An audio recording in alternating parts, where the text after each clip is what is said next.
Assalamualaikum warahmatullahi wabarakatuh. Mari kita bernostalgia bersama Dai Sejuta Umat, Kiai Haji Zainuddin MZ. Petuah beliau yang bijak dan penuh makna selalu menyejukkan hati dan mengingatkan kita untuk terus mendekat kepada Allah Subhanahu wa Ta'ala. Jangan lupa subscribe, like, dan share channel Ngaji di Teras Online agar semakin banyak yang merasakan manfaatnya. Assalamualaikum warahmatullahi wabarakatuh. Bismillahirrahmanirrahim. Alhamdulillahi rabbil alamin. Wassalatu wassalamu ala ashrafil anbiya'i wal mursalin wa ala alihi wa sahbihi ajma'in, amma ba'du. Saudara-saudara kaum muslimin rahimakumullah, salah satu dari misi Islam ialah mengangkat harkat dan martabat manusia yang sebelumnya dibedakan oleh warna kulit, oleh suku bangsa dan bahasa. Seluruhnya diikat dengan satu akidah, menghilangkan perbedaan akibat warna kulit, suku bangsa dan bahasa. Termasuk dalam upaya itu betapa Islam telah mengangkat harkat dan martabat kaum wanita. Maka pada pertemuan kali ini kita akan membicarakan tentang peranan wanita sepanjang pandangan agama. Sebelum Islam datang, nasib perempuan nyaris hanya berputar di segitiga saja: dapur, sumur, kasur. Kasur, sumur, dapur. Seolah-olah wanita terpaut dengan tiga itu tadi. Seolah-olah wanita tidak bisa berbuat lebih banyak daripada itu. Bahkan di tengah masyarakat jahiliyah, bayi perempuan mendatangkan aib sehingga mereka lalu dikubur hidup-hidup. Maka datang Islam dengan tegas mencanangkan satu revolusi yang mengangkat harkat dan martabat kaum wanita. Nabi bersabda, "An-nisa'u imadul bilad, iza saluhat saluhal bilad, wa iza fasadat fasadal bilad." Wanita adalah tiang negara. Jikalau baik wanita, baiklah negara. Jikalau rusak wanita, hancurlah negara. Dalam berbagai ayat Al-Quranul Karim menjelaskan tentang wanita dan peranannya. Al-Quran bercerita tentang Siti Hawa. Al-Quran bercerita tentang anak perempuan Nabi Adam, Iklima dan Labuda, yang menyebabkan Habil dan Qabil saling berbunuh-bunuhan. Al-Quran menceritakan bagaimana ibunya Nabi Musa mendapat wahyu untuk menghanyutkan anaknya di hilir sungai Nil. Al-Quran bercerita tentang Siti Maryam, ibu daripada Nabi Isa. Al-Quran bercerita tentang dua putri Nabi Yusuf, yang akhirnya salah satunya menjadi istri daripada Nabi Musa. Pun Al-Quran bercerita tentang Ratu Balkis, seorang wanita yang menjadi penguasa di negeri Sabah, yang demikian besar pengaruhnya dan wawasannya. Dan banyak lagi Al-Quran menceritakan keadaan kaum wanita, sampai-sampai dalam Al-Quran ada satu surah yang dinamakan surah An-Nisa. Ini seluruhnya berarti bahwa Al-Quran telah menempatkan kaum wanita dalam satu posisi yang mulia dan terpuji. Al-Quran memberikan emansipasi, bahwa wanita berhak mengejar kemajuan sebagaimana halnya kaum laki-laki. Tetapi sungguh pun demikian, Al-Quran tetap memberikan batasan-batasan sepanjang emansipasi itu tidak bertentangan dengan kodrat kewanitaan itu sendiri. Kalau persamaan dan kemajuan, kalau emansipasi dan hak asasi sudah tidak sesuai lagi dengan kodrat kewanitaan, pada akhirnya bukan mengangkat harkat dan martabat kaum wanita, justru malah merendahkan derajat dan martabat kaum wanita itu sendiri. Seperti sebagian besar wanita ini, mereka berteriak menuntut tentang persamaan hak, tapi mereka melupa apa batasan daripada persamaan hak itu sendiri. Sesungguhnya Islam dengan segala konsepsinya yang mengangkat martabat kaum wanita itu memberikan keleluasaan kepada kaum wanita untuk maju bersama laki-laki sepanjang tidak menginjak-injak kodrat kewanitaan itu sendiri. Kalau sudah sampai kepada menginjak kodrat kewanitaan, maka akan merendahkan martabat kaum wanita. Sebab apa?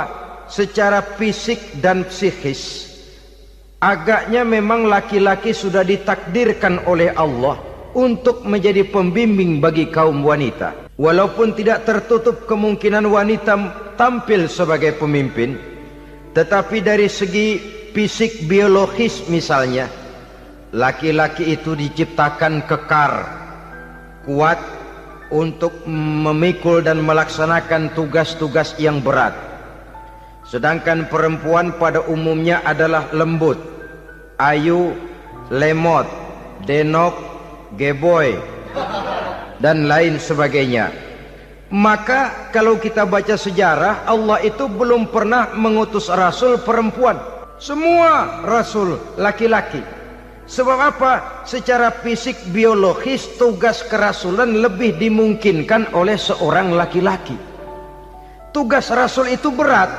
Kadang-kadang perang, dicaci maki, berhadapan dengan ujung tombak, ujung pedang dan lain sebagainya. Makanya seluruh rasul laki-laki, dan Allah belum pernah mengutus rasul perempuan.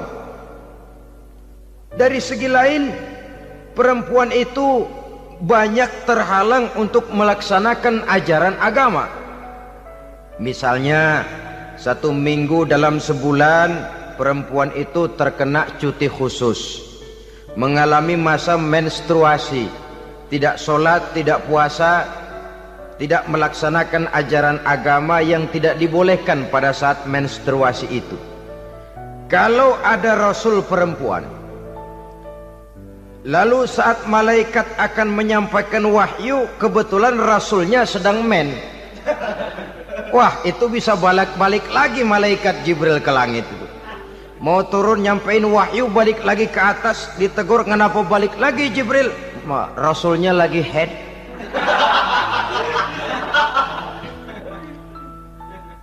Atau pada saat agama dalam bahaya, agama dalam hinaan, agama dalam ancaman, rasulnya perempuan kebetulan sedang hamil besar. Apa lalu perang ditunda? Pengumuman perang ditunda saja sampai rasul melahirkan. Tentu lebih tidak mungkin lagi. Secara fisik biologis, laki-laki lebih memungkinkan untuk melaksanakan tugas kerasulan ini. Maka seluruh rasul yang diutus Allah adalah laki-laki.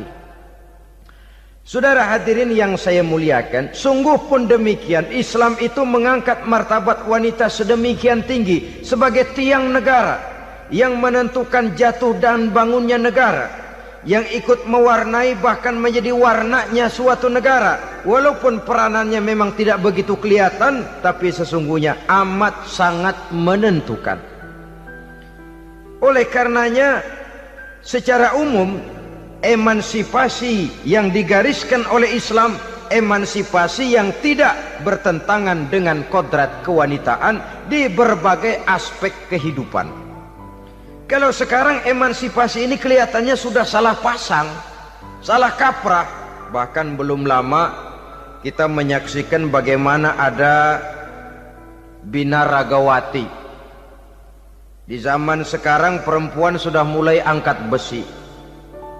Saya mulai mikir kalau perempuan sudah pada angkat besi, ini sudah tanda suaminya udah deket dibanting-bantingin ini. Tahun-tahun mendatang mungkin akan menyusul perempuan mulai narik becak.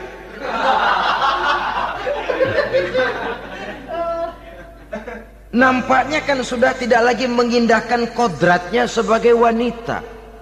Ada olahraga yang hanya pantas dikerjakan oleh laki-laki. Oleh karena itu pada kesempatan ini kita akan mencoba melihat peranan wanita dari berbagai dimensinya. Yang pertama, peranan wanita sebagai istri.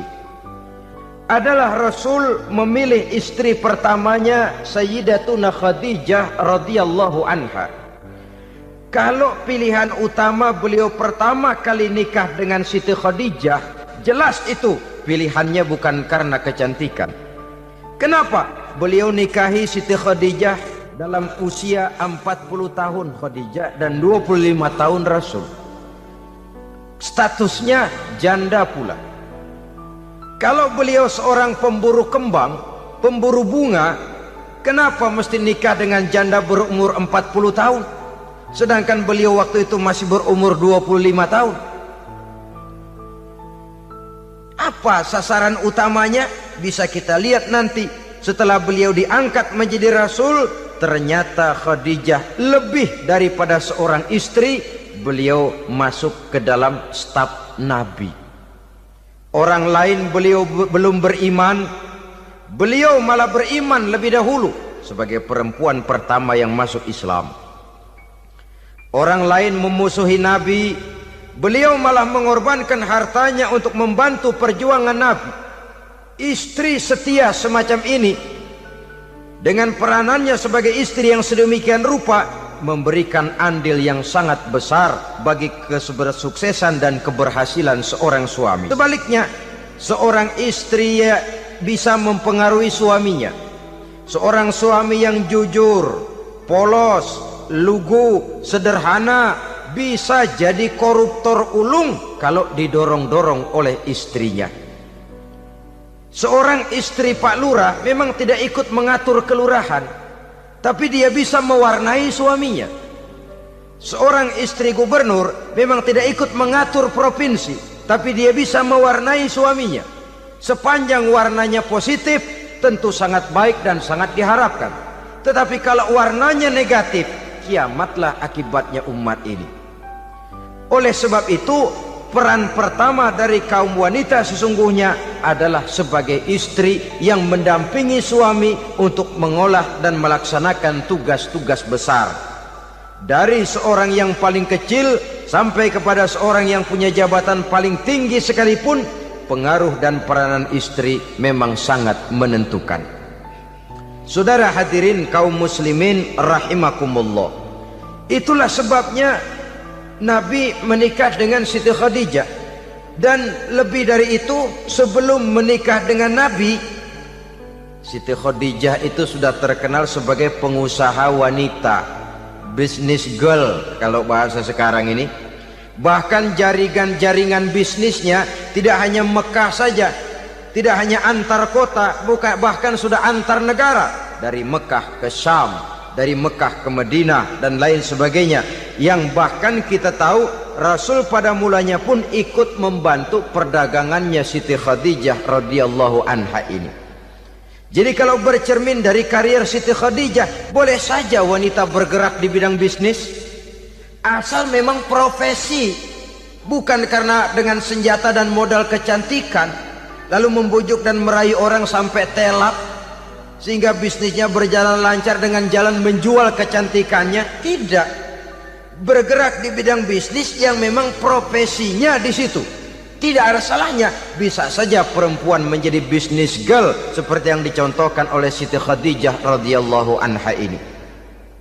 Sebab itu, kontes-kontesan yang hanya bertitik kepada rupa yang ayu saja, rupa yang cantik saja, sesungguhnya bukan hanya tidak bermanfaat, tapi saya pikir juga sangat tidak mendidik.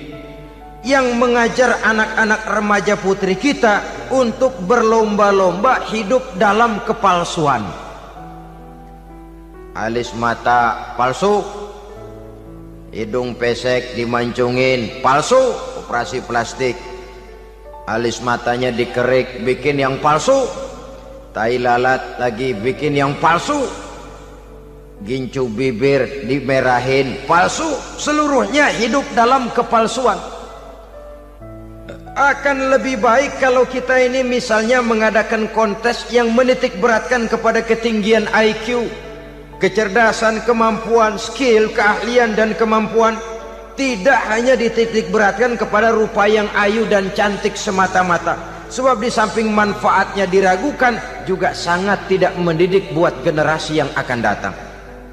Terutama ibu-ibu, peran utama wanita sesungguhnya adalah sebagai istri mendampingi suami dalam melaksanakan tugas-tugas besar. Satu hari serombongan ibu-ibu pernah datang menghadap Rasul mengajukan satu resolusi, protes kalau bahasa kita sekarang. Ya Rasul, ada apa bu? Kalau laki-laki sih enak. Enak bagaimana? Iya, kalau orang laki-laki sholat, perempuan sholat. Laki-laki puasa, perempuan puasa. Laki-laki pergi haji, perempuan pergi haji. Laki-laki menuntut ilmu, perempuan bisa menuntut ilmu. Tapi kalau laki-laki pergi jihad, perang membela agama, kami perempuan tidak bisa ikut jihad perang di medan pertempuran. Padahal pahala jihad sangat besar dan kami ingin mendapat pahala jihad. Tidak adil kalau begini ya Rasul, izinkan kami pergi jihad. Ini perempuan di zaman Rasul, kalau ada kebaikan tidak bisa ikut, rasanya rugi bukan main, lalu protes. Apa jawab Rasul? Beliau senyum. Ibu-ibu jangan khawatir, walaupun ibu-ibu tidak maju ke medan perang, ada ibadah yang pahalanya sama dengan pahala jihad itu. Apa ya Rasul? Beliau menjawab, jihadukunna fi baitikunna. Jihadnya ibu-ibu, jihadnya kaum wanita adalah di rumah tangganya sebagai istri. Memasak makanan suaminya, mencuci pakaian istrinya, mengasuh, merawat dan membesarkan anak-anaknya, itu seluruhnya bagian daripada ibadah yang pahalanya tidak kurang dengan pahala jihad. Kenapa? Al-Quran itu memberikan sesuatu sesuai dengan kedudukannya. Kalau perempuan pergi perang jihad membela agama, musuhnya laki semua, kayak apa perangnya? Itu musuhnya bisa nggak mau pakai pedang, perangnya udah gulat aja udah. Sehingga Rasul lalu memberikan satu jalan keluar yang membuat wanita-wanita itu lega. Jihadukunna fi baitikunna. Ibu-ibu sih tidak usah khawatir, jihad ibu adalah di rumah tangga ibu-ibu semua. Sejak bangun tidur sampai tidur kembali, nyaris kaum ibu itu 24 jam pekerjaannya. Sebagai istri, dia melaksanakan jihad di rumah tangganya. Peranan wanita yang pertama adalah sebagai istri, yang walaupun tidak kelihatan dan menonjol seperti halnya laki-laki, tapi sangat mewarnai, bahkan menjadi warna dari tugas apapun yang dihadapi oleh suaminya. Dulu ada seorang orator, kalau pidato hebat bukan main. Kalau dia bernada gembira, semua orang senyum. Kalau dia bercerita tentang sesuatu yang sedih, satu masjid orang nangis. Orang tanya kepadanya, Pak, bisa pidato begitu hebat, siapa yang bikin? Ya saya sendiri. Istrinya dari belakang bilang, tidak, yang bikin pidatonya hebat saya. Kata suaminya, mana bisa, saya, kata istrinya. Kalau saudara tidak percaya, tunggu Jumat depan, dia khutbah Jumat, saya akan bikin khutbahnya tidak hebat, kata istrinya. Sudah hari Rebo, siap-siap mau bikin konsep khutbah, baru mau nulis, datang istrinya, Bang, tolong pegangin anak, saya mau ke warung.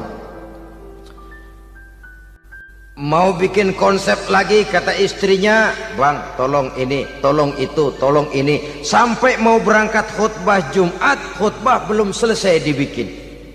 Begitu naik mimbar, kehabisan bahan. Sudah 10 menit masih ama ba'du. Ini yang dengar heran, ini orang kok bicaranya bisa cuma amat sama badu saja. Di situ kelihatan saudara-saudara betapa peran serta istri yang walaupun tidak kelihatan oleh pandangan mata yang zahir, tapi teramat sangat menentukan. Sekali lagi, tidak ada seorang suami bisa sukses jadi apapun dia tanpa peran serta istrinya di rumah. Tidak ada kemajuan yang bisa diperoleh kalau tidak karena peran serta istrinya di rumah. Tidak ada kesuksesan yang bisa diraih tanpa keikutsertaan daripada istrinya di rumah. Walaupun suaminya yang dikenal orang, suaminya yang dipuji orang, suaminya yang disanjung orang, bagian besar tetaplah saham dan andil daripada istrinya yang di rumah itu. Ini makna an-nisa imadul bilad. Wanita adalah tiang negara. Jikalau baik wanita, baik negara. Jikalau rusak wanita, hancur negara. Karena wanita, negeri Salba menjadi terkenal, tentram, aman, wawasan politiknya luas. Seorang semacam Cleopatra bisa menaklukkan Julius Caesar. Dan begitu selanjutnya. Banyak cerita-cerita betapa wanita yang berperan di belakang layar ini bahkan bisa menggoyangkan negara. Bahkan yang paling dekat saja contoh dengan kita, Senator Gary Hart. Saudara masih dengar tentu itu. Betapa harus terpaksa mengundurkan diri dari pencalonan presiden Amerika karena kasusnya dengan Donna Rice itu, dengan hostess itu. Betapa di sini seorang perempuan atau seorang wanita sanggup membongkar seseorang yang punya masa depan ceria untuk menuju kursi kepresidenan dari suatu negara adidaya seperti Amerika bisa gagal berantakan karena skandalnya itu. Apa penyebabnya? Wanita. Tapi wanita juga bisa menyebabkan menjadi cambuk majunya laki-laki. Wanita juga bisa menghancurkan dan mengubur laki-laki. Saudara hadirin yang saya muliakan, ia memang kelihatannya makhluk yang lemah, tapi di balik kelemahannya itu sesungguhnya dia bisa menelan laki-laki yang bagaimanapun besarnya. Saudara-saudara kaum muslimin rahimakumullah, terutama ibu-ibu yang saya hormati, jadi peranan yang pertama wanita sebagai seorang istri. Yang kedua, wanita sebagai ibu. Ini juga sangat besar pengaruhnya dalam membentuk generasi masa yang akan datang. Bapak, oleh karena kesibukan tugasnya tentu lebih banyak di luar rumah. Yang nyaris 24 jam di rumah itu ibu. Bagaimana dia merawat anaknya, bagaimana dia menaruh perhatian terhadap anaknya, bagaimana ia melimpahkan kasih sayang kepada anak-anaknya, akan membentuk kepribadian anak dan artinya membentuk generasi yang akan datang.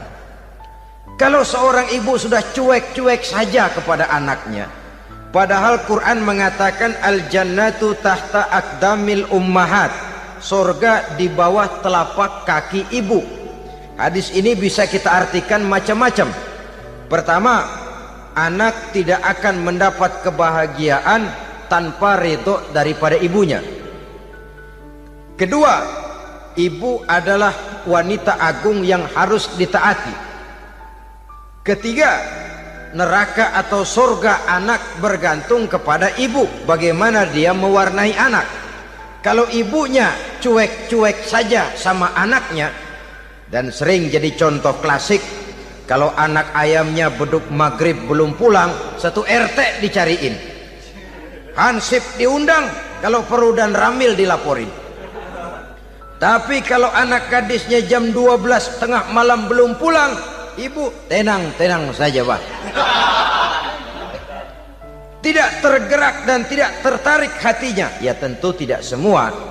Kalau sudah begitu, bukankah hakikatnya ibu sudah menciptakan neraka buat anaknya sendiri?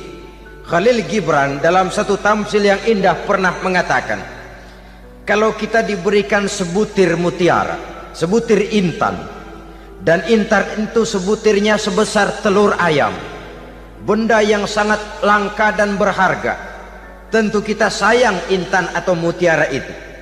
Kita jaga baik-baik, kita simpan dalam kotak, kotaknya kita kunci, kotak itu kita simpan di dalam lemari, lemarinya kita kunci lagi. Lemarinya ada di dalam kamar, kamarnya pakai pintu, pintunya kita kunci lagi. Kamar itu ada dalam rumah, rumahnya pakai pintu, dikunci lagi. Kemudian rumahnya pakai pintu gerbang besar, gerbangnya juga digembok lagi. Untuk menjaga intan itu jangan sampai hilang, begitu usaha kita berlapis-lapis. Dan intan itu sudah diberikan kepada kita, kata Khalil Gibran. Apa dia? Anak-anak yang diamanahkan Allah kepada kita. Itu intan-intan mahal, itu mutiara-mutiara pilihan yang dititipkan dan diamanahkan untuk kita jaga sebaik-baiknya. Haruskah dia sia-sia di tangan kita? Haruskah dia merana jatuh di tangan ibu yang tidak punya tanggung jawab? Saudara hadirin yang saya muliakan, oleh karenanya peranan sebagai ibu ini sangat menentukan bagi pembentukan generasi yang akan datang. Salah ibu mengarahkan anak, akan lahir generasi mendatang yang tidak kita harapkan. Sehingga Nabi bersabda, kullu mauludin yuladu 'alal fitrah fa abawaihi yuhawwidanihi aw yunassiranihi aw yumajjisanihi. Setiap bayi dilahirkan dalam keadaan suci, setiap bayi dilahirkan dalam keadaan bersih, tidak punya dosa. Islam tidak mengenal dosa warisan. Semua saja bayi lahir dalam keadaan suci dan bersih. Kalau demikian lalu bagaimana? Kata Nabi, ibu bapaknya lah yang kelak akan menjadikan anak itu sebagai Yahudi, yang kelak menjadikan itu anak itu sebagai Nasrani, atau menjadikan anak itu sebagai Majusi. Ibu bapaknya yang mewarnai anak. Ibaratnya anak itu kertas putih, mau ditulis tinta hijau warnanya hijau, mau ditulis tinta merah warnanya merah, mau ditulis tinta hitam pun warnanya hitam. Oleh karena itu pembentukan anak yang soleh secara mental sesungguhnya sudah diwarnai oleh kebiasaan ibu bapak dalam pergaulan di rumah tangganya secara mental. Sehingga dengan demikian saudara-saudara, salah kaprah ibu dalam mengarahkan anak-anaknya akan melahirkan generasi penerus yang sungguh-sungguh tidak kita harapkan, dan pada gilirannya akan membahayakan perkembangan bangsa dan negara, membahayakan kita sebagai suatu umat. Apalagi sekarang ini masih banyak orang-orang muslim, orang-orang tua muslim yang kadang-kadang menyekolahkan anaknya di sekolah yang membahayakan akidahnya, mematikan imannya, menghancurkan tauhidnya. Pokoknya asal bonafid keluar sekolah ada jaminan lapangan kerja, perkara anak mau kafir mau murtad bukan urusan. Alangkah ironi dan sangat menyedihkan. Saudara-saudara yang saya hormati, jadi dari segi kaum wanita peranan ibu sangat besar. Dari segi anak, ketaatan kepada ibu, doa restu ibu akan membawa kepada kebahagiaan hidup. Doa ibu mustajabah, kutukan ibu manjur. Beberapa hikayat dan riwayat menjadi contoh dan tamsil buat kita betapa tidak ada satu kebahagiaan di dunia ini yang bisa ditegakkan tanpa doa restu daripada ibu. Pantas kalau dalam Al-Quran ada ummul kitab, ibunya atau induknya kitab. Tiap negara punya ibu kota, bapak kota tidak ada. Lalu lagi wawasan Nusantara disebut ibu pertiwi, bapak pertiwi kemana tahu. Saudara hadirin yang saya muliakan, lalu dalam peringatan hari-hari besar nasional ada yang namanya Hari Ibu. Hari bapak nggak pernah diperingati. Ada Hari Ibu, dan ibu itu pun ada Ibu Kartini, ada Ibu Dewi Sartika, dan macam-macam lagi yang seluruhnya merupakan refleksi dan gambaran betapa peranan kaum wanita di dalam kehidupan ini yang memang banyak mewarnai dan menjadi warna dari suatu kegiatan. Saudara-saudara kaum muslimin rahimakumullah, apabila yang pertama tadi kita melihat peranan kaum wanita sebagai istri, betapa ia berpengaruh besar dalam ikut menunjang keberhasilan dan kesuksesan suaminya. Kemudian pada peranannya yang kedua, wanita sebagai ibu di rumah tangga, betapa ia ikut membentuk, mempengaruhi, mewarnai dan membimbing kepribadian anak sebagai generasi penerus, maka pada peranan yang ketiga ini kita akan melihat wanita sebagai social agent, sebagai penggerak kegiatan sosial di berbagai bidang kehidupan. Apakah itu bernama majelis taklim, apakah itu bernama perkumpulan dan yayasan-yayasan kemanusiaan, organisasi-organisasi yang bergerak di bidang pendidikan, bahkan di zaman sekarang bukan hanya menjadi penggerak sosial, bahkan sudah banyak kaum wanita yang menggerakkan satu bangsa. Dunia mengenal Margaret Thatcher, dunia mengenal Indira Gandhi, dunia mengenal Bandara Naike, dunia mengenal Corazon Aquino, dunia mengenal Golda Meir dulu itu dari Israel, dunia mengenal Imelda Marcos yang ambisius tapi yang kemudian melangkah kepada jalan yang negatif dari tujuan semula. Ini bukan hanya sekedar social agent, tapi bahkan sudah mengarah kepada menggerakkan dan mewarnai suatu bangsa. Islam membuka pintu ke arah itu.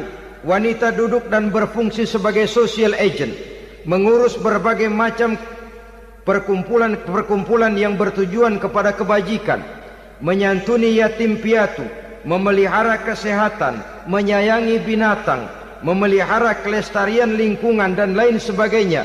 Islam membukakan pintu sepanjang peranan sebagai istri dan sebagai ibu tidak diabaikan.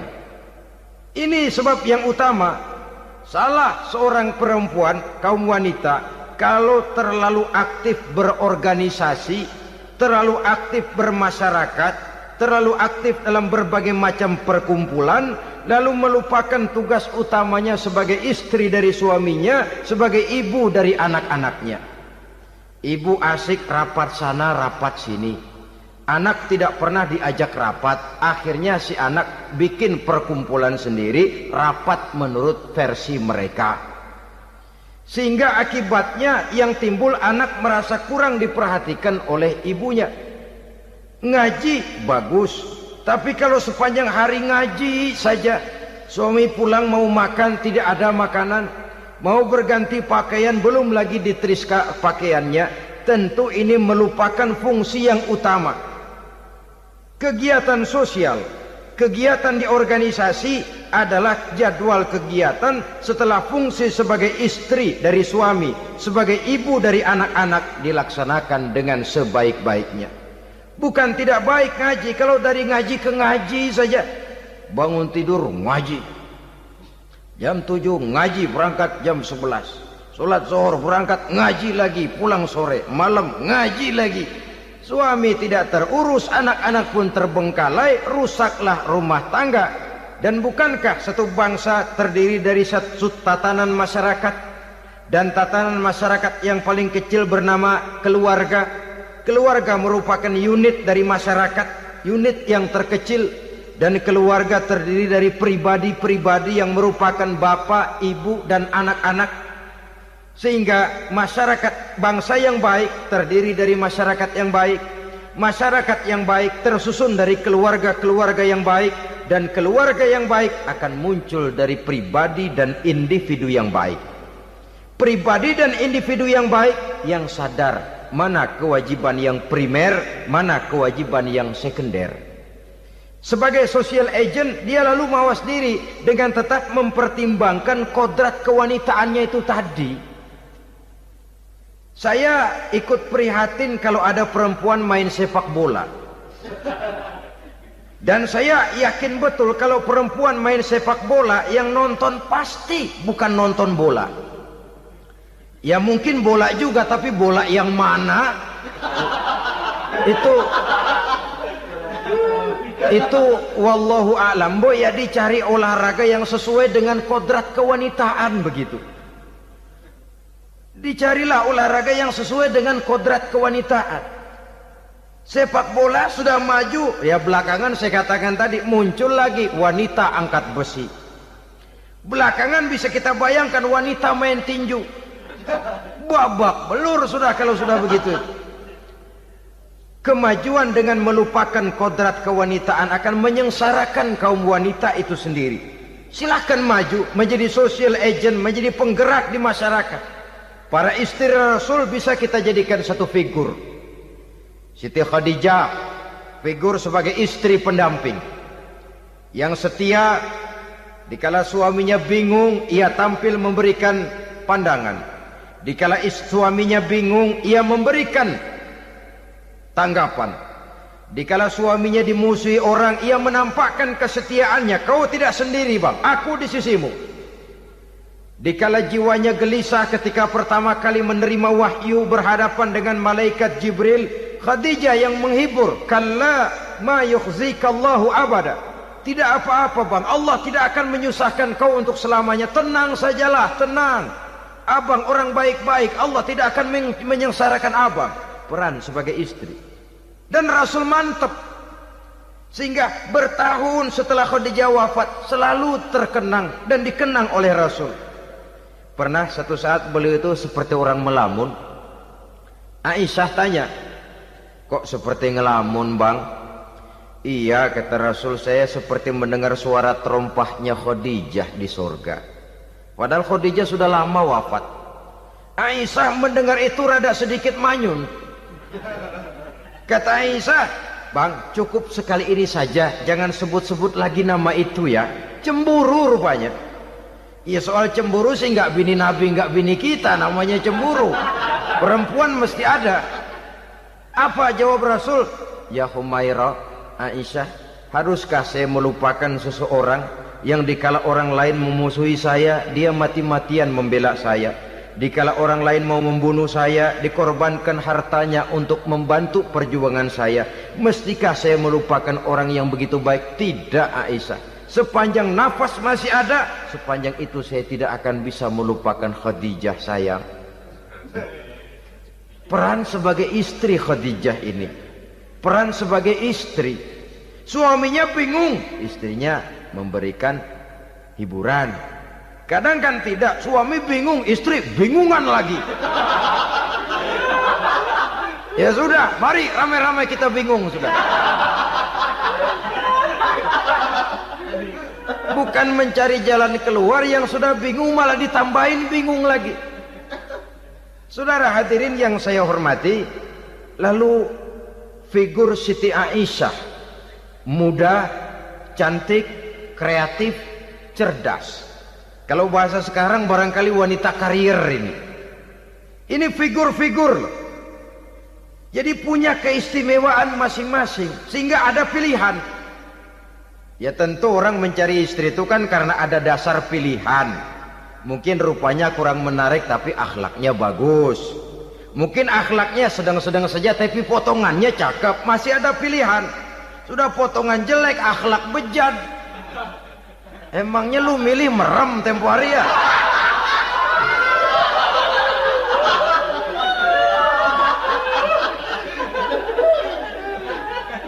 Sudah nggak ada pilihan apa-apa. Lalu ada istri yang punya keistimewaan karena sifatnya yang sabar. Ada yang wataknya itu pemurah. Ada yang sifatnya itu belas kasih.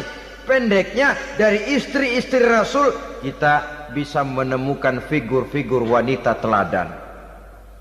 Sehingga keliru kalau kaum orientalis barat mengatakan Rasulullah itu katanya sesungguhnya adalah seorang seks mania. Istrinya banyak. Oh ini memang bajingan ini orientalis ini. Kalau Rasulullah itu seorang seks mania, tentu yang dinikahinya itu pertama jelas gadis semua, yang kedua tentu cantik-cantik semua.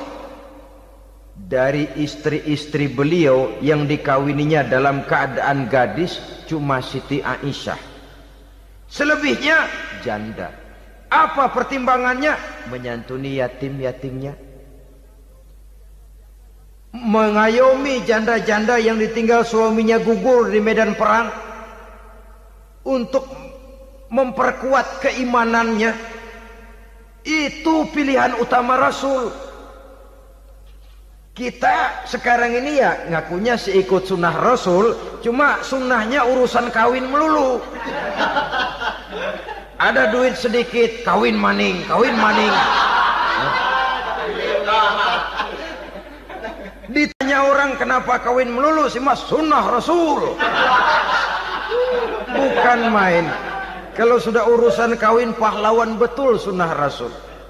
Padahal kawin lagi dalam Islam itu sungguh pun boleh, tapi tidak diperintah. Tidak diperintah, memang cuma boleh. Itu kalau dalam pesawat itu cuma semacam emergency exit lah ya. Yang tidak boleh sembarang waktu bisa dibuka. Kalau memang sanggup berlaku adil, tafadhol. Kalau tidak, satu juga nggak habis. Lagian saya kira perempuan itu kan cuma perbedaan rupa saja, perbedaan selera saja. Seperti singkong dengan sate, bedanya kan cuma di tenggorokan. Kalau sudah masuk ke perut, kenyangnya kan sama. Perempuan cuma berbeda dalam selera, rasanya barangkali ya, barangkali.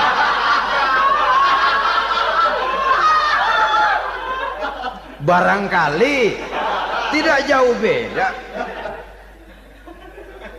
Saudara hadirinlah, Islam ini mengatur lewat pintu yang dinamakan nikah itu tadi, sehingga dengan demikian bisa dinikmati secara tenang, tentram.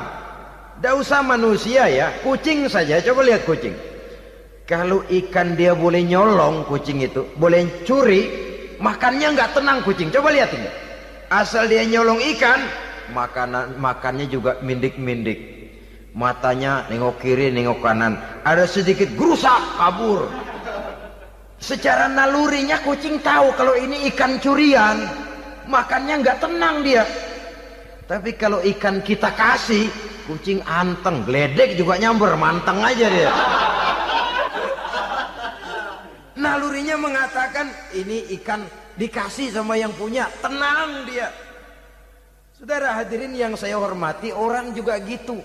Kalau hubungan suami istrinya sudah sah, diikat dengan akad nikah, tenang, anteng, nggak gerasak gerusuk, nggak kayak diubur-ubur maling, anteng aja. Dan yang ngintip juga buat cuek aja udah. Biarin aja dia ngintip, capek sendirilah.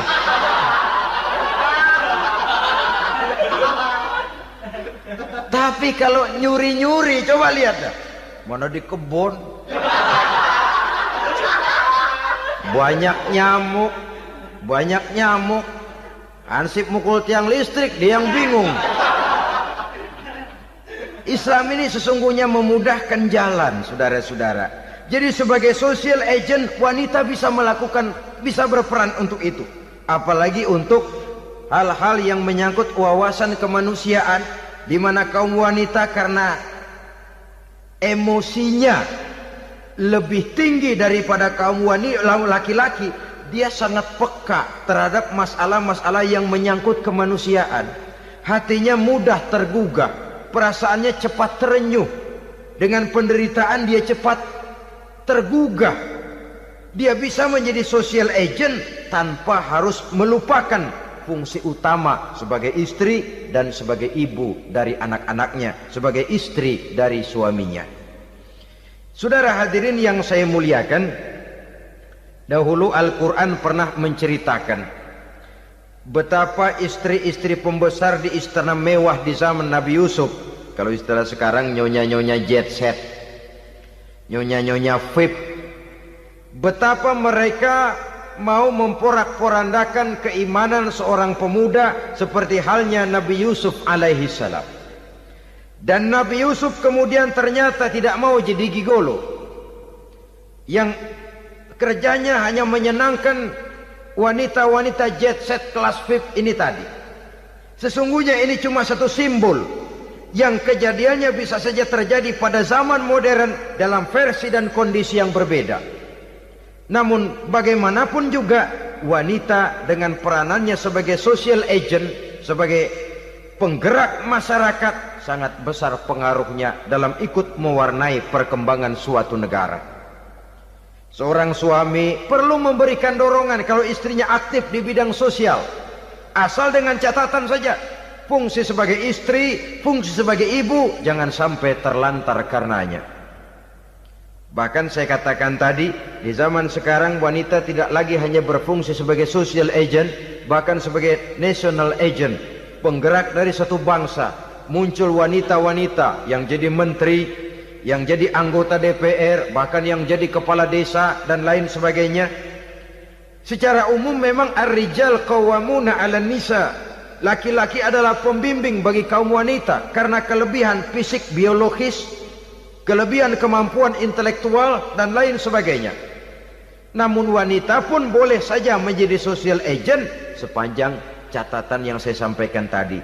Jangan sampai melupakan kodrat kewanitaan, jangan sampai mengalahkan fungsi sebagai istri dari suaminya, sebagai ibu daripada anak-anaknya. Nah, kemudian fungsi yang keempat di bidang ilmu pengetahuan. Islam memberikan kesempatan yang sama kepada kaum wanita. Thalabul ilmi faridatun ala kulli muslimin wa muslimatin. Menuntut ilmu itu wajib hukumnya bagi orang Islam, baik laki-laki maupun perempuan. Sampai dibentuk kalimat pengecua khusus ini, muslimin wa muslimatin, bagi muslim laki-laki, bagi muslim perempuan.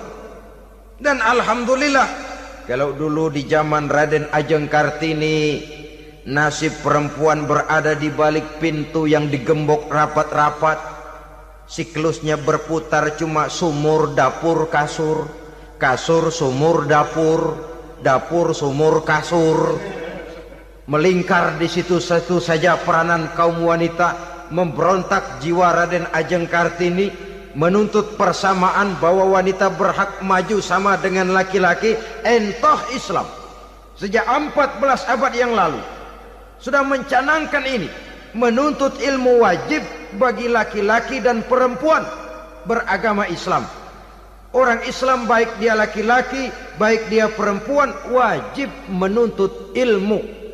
Ilmu dalam artian umum, tidak hanya sekedar fikih tauhidnya, ya di bidang kedokteran, di bidang teknik, di bidang hukum dan lain sebagainya. Ini yang perlu dibanggakan. Kalau perlu, ini yang perlu diadakan kontes. Kontes IQ. Wanita yang paling berprestasi di bidang ilmiah, wanita yang punya prestasi di bidang menjaga kelestarian lingkungan hidup, wanita yang punya prestasi menggerakkan sosial, menyantuni yatim piatu, memelihara kesehatan. Adakan kontes macam itu untuk mendorong. Ini enggak, kalau kontes yang diukur betis, bibir, pinggul, payudara, lubang hidung, ukur sekalian kita. Apa manfaatnya dan apa unsur pendidikan yang ada di dalamnya? Tidak menguntungkan, tidak mendidik, dan tidak membawa manfaat. Kecuali lalu yang timbul pola hidup konsumen, pola hidup konsumer, pola hidup yang material, pola hidup yang wah, pola hidup yang gemerlapan. Ya, kalau oleh anak-anak muda yang terjangkau. Kalau tidak, dia hanyut ditelan mimpinya.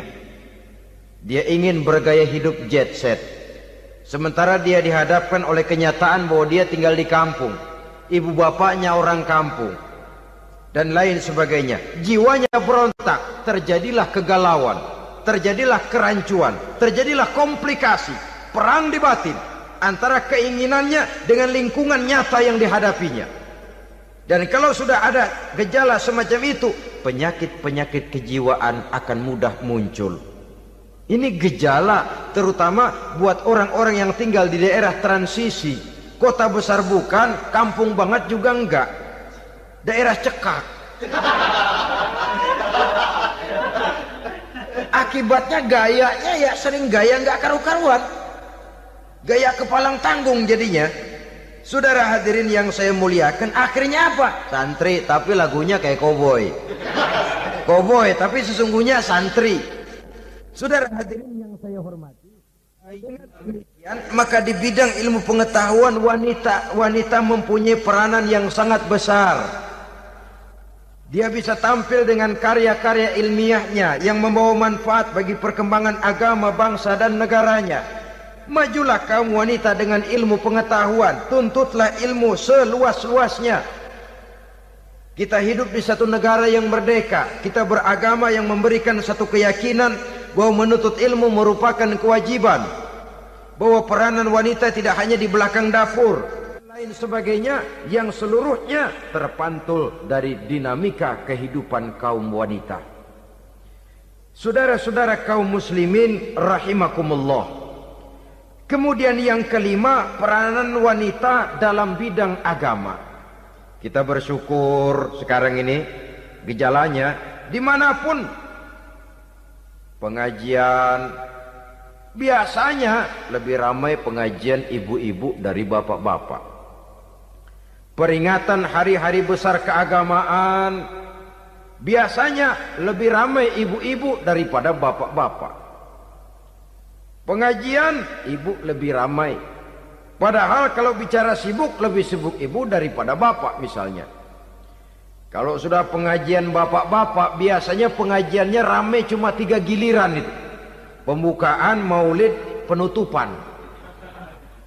Kalau sudah yang rutin pengajian tiap minggu, 3 pojok yang ngaji. Yang atu nguap, yang atu pules, yang atu ngiler.